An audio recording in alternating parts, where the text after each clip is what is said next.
Thank you again, Adele, and thanks to all those contributing to this amazing virtual conference. I'm really honored to be part of the program today. Warm greetings to everyone. I'm going to speak about the Davis Street Drawing Room, an experimental art project that transforms my largest personal studio into an archive of sources for my artwork and a site for slow, close observation of textiles. There will be two parts to my presentation today. First, a discussion of material sources and studies in relationship to images of my artwork. And then I'll take you through a drawing room session with visitors. Beginning in the fall of 2022, I've been hosting small group drawing sessions, inviting artists, writers, and historians to visit the Davis Street Drawing Room in Evanston, Illinois. Our 1887 Victorian-style house is both home and studio. I speculate that the studio-turned-drawing room may have actually served as a room to withdraw to for its turn-of-the-century inhabitants, and is now a contemporary art space to explore drawing and the expanded field. Textile sources from years of my art making form an archive displayed over multiple horizontal surfaces and walls. And by sources, I mean the found textile objects from which my artwork evolved, as well as many preparatory studies for my artwork, not the artworks themselves. Here, rolled housecloth in the foreground. Many of these found textiles are of the very same time period as the architecture of the Davis Street building, which I've been able to research in the historical archives of the Evanston History Center. And many textiles were given to me by family members, grandmothers, great aunts and cousins with handwritten notes identifying the maker. There are interesting histories to share about intersections between architecture, textiles, and my own biography and artwork. These rolled housecloths are from cultures of use and reuse. Most all are linen or cotton. Most have been continuously mended, or if particularly special, lightly used. This display of rolled cloth is more likened to museum storage. The best way to preserve a flat textile is to roll it, quite different from more common means of storing household linens by folding. Here's a stack of 58 of my largest whole linen and cotton bed sheets and tablecloths, folded to a template that fits the top of an old typewriter table. The excavation table, which we'll see again in later photographs, presents 3 layers of textiles. The top layer of whole cloth, such as these napkins folded neatly, and nearby are men's white handkerchiefs. As we move down through the layers of the excavation table, histories of use are revealed through men's of many different kinds: darns, patches, backpatching, both refined and crude repairs. Holes and ruptures left unattended, but displayed. And although I note the care or the necessity to repair, and I appreciate the labor and skill of family members' needlework, sometimes a creative expression, my use of family house linens as a critical source for my artwork is quite different than what these textiles look like. As I think of my grandfather presiding over a formal Sunday meal, set out on a starched white linen damask, this fine cloth was most profound in its representation of covering over, of masking the underbelly of family life, the messiness, the unkept, the traumatic. For over 35 years, I've stitched open the ruptures, rips, found holes, and worn areas in domestic table linen. And I incorporate human hair in my needlework, a material particularly unwanted in a formal dining setting. Perhaps my work is a form of alternative mending, subversive mending, a conceptual proposition of repair. As well, I've always called this work physical drawing or material drawing.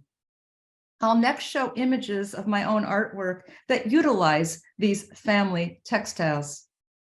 A piece called A Chronicle of Days from 1998, a physical record of daily labor.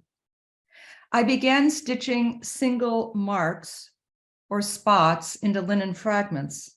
The only limitation was that one spot could take no longer than 1 day to stitch. 100 drawings make up a 20-foot wide completed work. Joining histories of contemporary mark making with histories of needlework, A Chronicle of Days now resides in the collection of the 21st Century Museum of Contemporary Art in Kanazawa, Japan. Pictured here is a work called Found, a material drawing of red hair stitched into a family heirloom textile. A transformation occurs as the floral damask becomes a skin-like surface. The red hair consumes the cloth and extends meaning.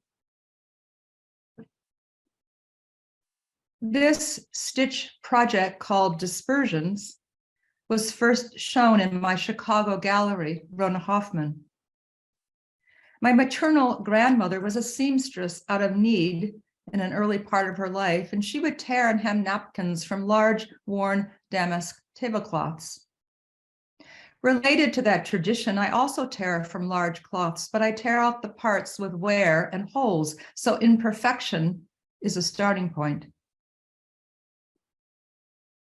In both my art practice and my teaching, I've always believed in the capacity of textiles to embrace histories of utility, cultural and familial identification, sophisticated aesthetics, and conceptual positions, sometimes all simultaneously. These later works, larger hair and thread-stitched holes, are also ambiguous material images. This one perhaps references a reverse eclipse. Textiles have tremendous capacity to keep opening up at close range and sustain viewer engagement from both near and far.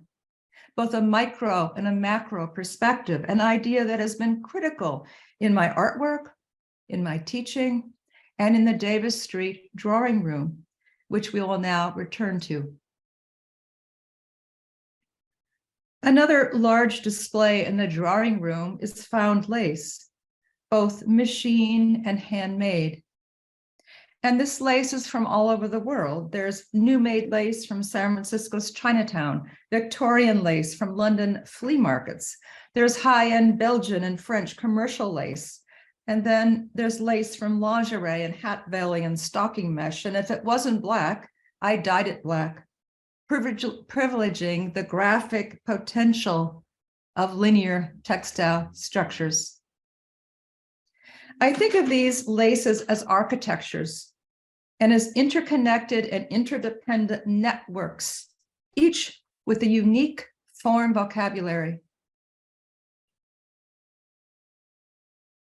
To make my artwork, found lace is pulled apart into smaller fragments and positioned in relationships of like kinds, held to a white painted surface with insect pins. I then remake lace based on the found structures. And I also scan lace parts into the computer and rematerialize through stitching. The first iteration of my artwork and installation shown here, entitled Topologies, was made for the 2002 Whitney Biennial in New York City. 3 themes operate concurrently in this Topologies project: networks, both virtual and material, specimen-like images from biology, and structural characteristics of the built environment. The book called A Thousand Plateaus by Deleuze and Guattari, this anti-hierarchical rhizome theory, this was a really important reference for me in this way of constructing work with high value placed on process and improvisation. There was a kind of liberty I experienced in the creation of this artwork. The fifth installation of topologies was at the Victoria and Albert Museum in London. With benches for slow viewing and museum permission to photograph, the piece was used a lot for drawing and photography, for slow, close looking. Very hard for museums. I've always requested no barrier or no stanchion or no plexiglass cover. And I would sign loan forms that released the museum from any liability if a lace part became a souvenir and walked off. But I think it's really interesting to note that in all the times that I've shown this work, Topologies, we've never experienced theft. Here, an area of Topologies surface that was a pile of huge pile of many parts from the different lace structures. And I made a commission Topologies work for the traveling portion of the V&A exhibition. Here, a detail. This piece responds to the floral motifs in the textiles from India and Southeast Asia that surrounded me each day as I worked in the museum. Topologies made at the V&A now resides in their collection. The Davis Street Drawing Room also displays shelves of handmade glass studies from several residencies, initially at the Pilchuck Glass School in Stanwood, Washington, and produced in partnership with the extraordinarily skilled glass artists. In watching the glass workers, I realized the relatedness of hot glass processes to the spinning, twisting, and winding motions with thread. When hot, thin glass filaments can behave like fiber. So we translated the physical motion of bobbin winding into glass. Over time, I created a sculpture, a large 8 by 12 foot glass plinth, a carpet-like space, low to the floor, holds hundreds of handmade glass weaving bobbins. I think of this sculpture is a kind of conceptual carpet, the bobbins arranged by sizes and colors and stacks and rows, as if in the process of being sorted by a weaver. Many bobbins were clear glass or blanks, encouraging a reading of history or memory. The drawing room also displays multiple boards of thread showing color studies for my thread walking performances. Here are photos of a durational thread walking performance at the Drawing Center in New York City in 2014. And an earlier performance at the Contemporary Arts Museum, Houston, working with the Hope Stone Dance Ensemble. Prior to both public performances, my studio was absolutely filled with thread color studies, working out color relationships and thread densities. I'm going to next move to the activation of the Davis Street Drawing Room by visitors. Beginning in September 2022, we've been hosting small group drawing sessions. No more than 5 individuals, and each session is 3 hours in length, so it's a long time. I begin a lecture about the history of the 1887 house, again, both home and studio. The interior was never renovated and still holds features of the 1880s original moldings, light fixtures, and a large stained glass skylight. I talk about the intersection between house architecture and found textile sources. One can imagine many of my family textiles occupying the rooms of this house, as they are of the same time period. We move into the drawing room, to the rolls of house linens. Here I'm introducing to artist Jin Lee and writer Calvin Forbes. To activate some of the materials, a center open space accommodates two people opening and folding large cloth, most commonly familiar as part of the laundry process, often with a family member or a roommate. I've always maintained, as in my performance works, that textile processes embrace multiple sequenced physical actions that can build into visual and content-filled movement choreographies. At the lace table in the right image, shown here, I'm reading out loud from a printed text on the wall. This is art critic Catherine Hickson's descriptive prologue for the best essay on topologies, which begins, quote, "Swirls of matter charged with unbridled energy whip around frantically and then shoot off into the ether. Spindly bodies with long whiptails skid along the surface, then suddenly swarm together into a mass of buzzing, angry anarchy. Worm-like strings wiggle and squirm, bumping along. Like strands of DNA, they twist and merge into chugging links of bubbling genetic information," unquote. And the writing continues on. Here, Catherine is assertively describing my artwork, topologies, not the appearance of these more traditional lace sources. There are work tables in the drawing room with thread counters, hand magnifiers, digital microscopes, and prompts for close looking, which includes blind contour drawing and descriptive writing. As well, Sofia Fernandez-Diaz, artist and project manager of the Davis Street Drawing Room, oversees the development of a soundtrack.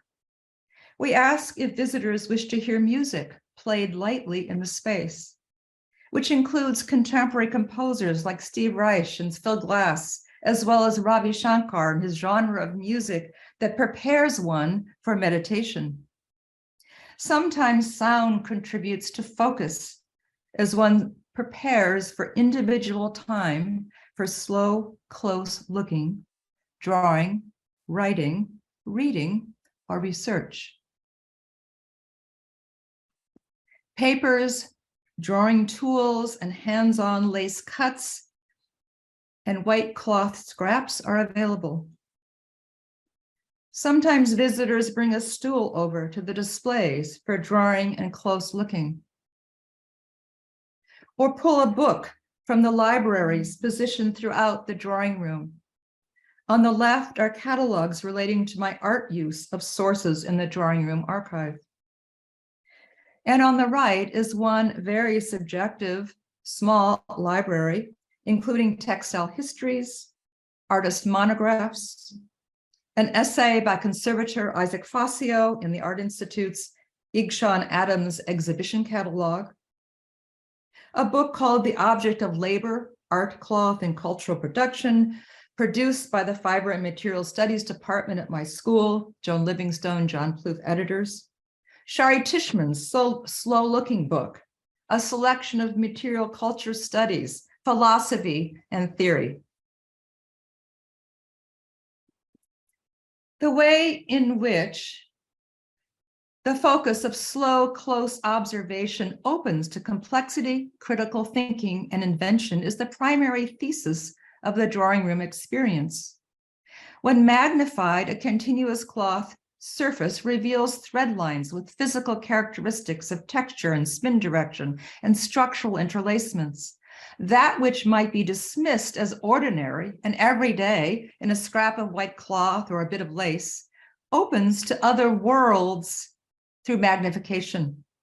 And I believe that's one of the key takeaways by drawing room visitors, that which is often overlooked and easily dismissed, even in the clothes one wears and in functional housecloth, can open to other worlds of possibilities and considerations through close, slow looking. Everyone who attends a drawing room session is invited to share a visual or text-based response, which is included in the participant archive, housed in the drawing room and in an adjacent dining room turned gallery space. The range of visual responses constantly inspires, from graphite drawings and rubbings to color pencil and marker drawings, tracing, cyanotype prints, 3D prints on wood and acrylic, collage, photographs, and microscopic imaging. The participation of others in the Davis Street drawing room truly shapes the collective meaning making as a core value of this project. In the left image, left to right, works by Susan Peterson, Robert Earl Page, Rin Vasani Schultens, and Sofia Gabriel.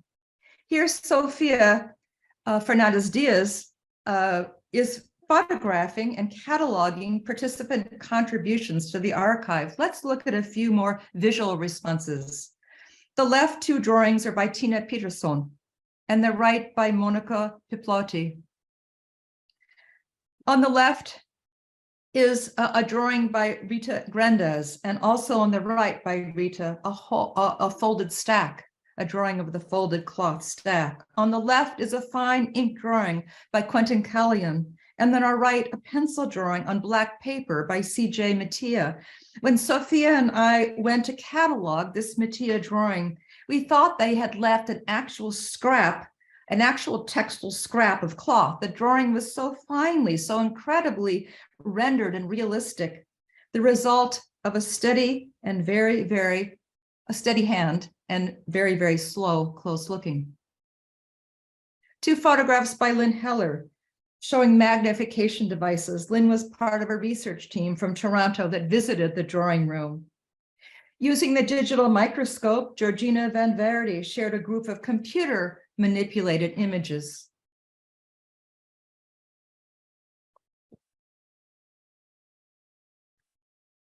Two works by Jade Human, submitted a couple weeks after his visit. An artist currently working with open work structures, he was inspired by the filet lace in the drawing room and shared these responses. I invite you to look at a larger selection of drawings and texts on my website, and to do so, click Drawing Room from my homepage. A new facet of contribution for me was the participation of writers. There are many stories, many really interesting stories that activate the use function of these textile sources based on a writer's own history and connection to textiles through their lived experience and different cultural background. I'd like to conclude this presentation by reading one drawing room response, a poem written by scholar and writer Dr. Gervais Marsh on November 10th, 2022. I'm reading this text out loud today with Gervais' permission and goodwill, and Gervais remarks that they are thinking alongside Evelyn Hammond's essay, Black Holes and the Geometry of Black Female Sexuality. As I read, there is a play between the words whole, W-H-O-L-E, and whole, H-O-L-E. The written text is available online through Bridge Magazine, Chicago.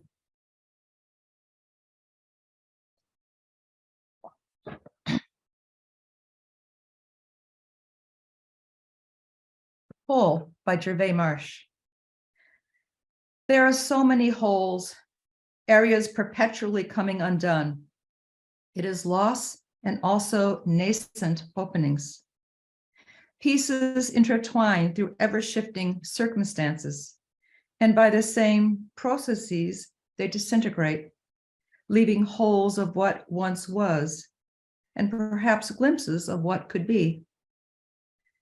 Textures vary based on the conditions of becoming, shaped by desire, value, practicality. There may be no holes. It may not be a possibility in a world built through fragmentation? Is it, am I whole because I say so? Or is it gentler to understand living within fragmentation as a continuous experience of loss, shifting realities, and generation towards something else? To live through fragmentation necessitates experimentation. I no longer fight the forces that pull me undone. What, if anything, emerges? It may be nothing. Do I always need something to look forward to? The hope of possibility in order to move through and make meaning of life? And also things simply disintegrate. Worlds dissolve and lives close. Unraveling and nothing else may take the place of what once was. 1837. Napkins that have been passed through hands, touched. Fragments of bodies find space within the fibers. Is that the manifestation of living? New bodies, memories and experiences fitting into and exploding the cracks of lives that have already been. I venture into the belief that the whole is subjective, that life is irreconcilably fragmented. The wholes will always come undone, leaving negative space that is not no space. Maybe something, someone else may fill it in or gesture elsewhere. Maybe the whole is all there is. Thank you, Gervais. Like all proper textile archives, the displays are covered in the days the space is not activated. And here, the winter blanket of January snow out the north window fits the tone of the drawing room in repose. Thank you, and I welcome your questions.